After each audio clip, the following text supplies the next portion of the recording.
Assalamualaikum warahmatullahi wabarakatuh. Izin memperkenalkan diri, nama saya Natania Nazihah dari kelas 1A Psikologi. Di sini saya akan menjelaskan tentang faktor yang mempengaruhi perkembangan dan perkembangan dalam perspektif Islam. Yang pertama itu faktor yang mempengaruhi perkembangan.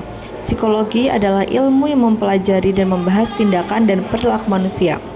Filsafat mempengaruhi pengetahuan psikologi baru pada akhir tahun 1800-an dengan perjuangan Wilhelm Wundt pada tahun 1875. Kehidupan manusia dimulai dari pembuahan atau penciptaan hingga kematian dan menekankan pada kajian psikologi dari berbagai aspek mulai dari pandangan psikoanalitik, humanistik, atau perilaku. Faktor-faktor menurut dari beberapa pandangan barat terbagi menjadi dua, yaitu faktor hereditas dan faktor lingkungan. Yang pertama ada faktor hereditas. Sifat-sifat yang diturunkan dari orang tua ke anaknya melalui DNA atau potensi fisik dan mental yang dimiliki sejak lahir. Faktor ini terbagi menjadi 3 poin, yaitu sifat-sifat keturunan, intelektual, dan bakat. Yang kedua ada faktor lingkungan. Pembangunan manusia juga dipengaruhi oleh lingkungan, itu dimulai dari apa yang ada di dalam diri kita dan apa yang kita pelajari dari pengalaman di sekitar kita. Bayi dan anak banyak mengalami perubahan mendasar dalam masa perkembangannya. Perkembangan dunia seseorang juga dipengaruhi oleh perkembangannya. Seseorang terlibat dalam dunianya sejak lahir. Faktor yang mempengaruhi perkembangan manusia terbagi menjadi 2, yaitu keluarga dan sekolah. Yang kedua ada perkembangan dalam perspektif Islam. Hakikat manusia dalam pemikiran Maslow didasarkan pada motivasi yang terkandung dalam teori hierarki kebutuhan dasar yang bersifat basic needs dan teori aktualisasi diri dan pengalaman puncak yang bersifat meta motivation.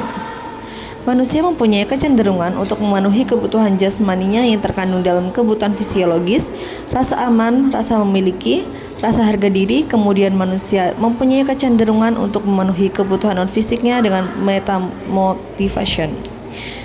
Manusia mempunyai kecenderungan untuk memenuhi kebutuhan jasmaninya yang terkandung dalam kebutuhan fisiologis, rasa aman, rasa memiliki, rasa harga diri. Kemudian manusia mempunyai kecenderungan untuk memenuhi kebutuhan non-fisiknya dengan meta motivation.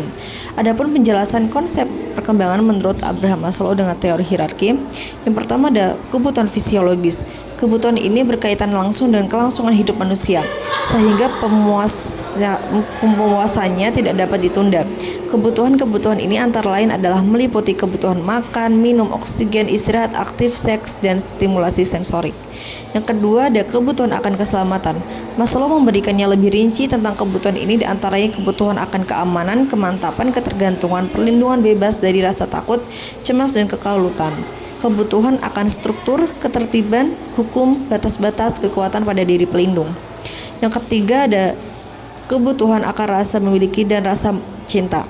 Kebutuhan fisiologis dan kebutuhan akan rasa aman cukup terpenuhi, maka akan muncul kebutuhan berikutnya, yaitu kebutuhan akan rasa cinta, rasa kasih, dan rasa memiliki.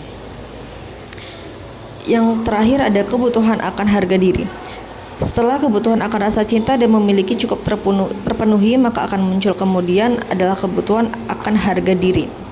Menurut Maslow, setiap orang dalam masyarakat memiliki kebutuhan dan keinginan akan penilaian mantap, berdasar dan biasanya bermutu tinggi, rasa hormat diri atau harga diri.